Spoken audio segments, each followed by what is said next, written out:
নমস্কার, শুভ সকাল। আজ 9 অক্টোবর বৃহস্পতিবার। পঞ্জিকা অনুসারে আজ আশ্বিন কৃষ্ণা তৃতীয়া তিথি।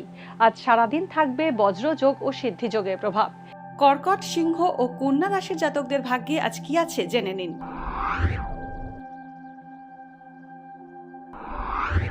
কর্কট রাশি, কর্মক্ষেত্রে নতুন কাজের গুরুদায়িত্ব আপনার কাঁধে আসবে। ছাত্রছাত্রীদের বিদ্যা শিক্ষায় উন্নতি হবে।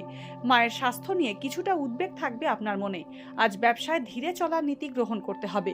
একাধিক ক্ষেত্র থেকে আজ আয় বৃদ্ধির যোগ রয়েছে। সিংহ রাশি, আজ ব্যবসা সংক্রান্ত কোনো গুরুত্বপূর্ণ সিদ্ধান্ত নিতে পারেন বা চুক্তি চূড়ান্ত করতে পারেন। কর্মক্ষেত্রে আপনার পরিচিতি বৃদ্ধি পাবে। কর্মপ্রার্থীরা একাধিক ক্ষেত্র থেকে কাজের প্রস্তাব পাবেন। পুরনো বন্ধুর সঙ্গে যোগাযোগ গড়ে উঠবে। গাড়ি কেনার সম্ভাবনা আছে। কন্যা রাশি, আজ আচমকা ভালো কাজের খোঁজ পেতে পারেন কন্যা রাশির জাতকরা। কোনো মূল্যবান বস্তু চুরি হয়ে যেতে পারে। কর্মক্ষেত্রে সহকর্মীদের দ্বারা আপনার অনিষ্ট হওয়ার আশঙ্কা রয়েছে। চর্মরোগ এবং অস্থিরোগের প্রকোপ বাড়বে। আজ অর্থ রোজগার হলেও সঞ্চয়ের সুযোগ কম।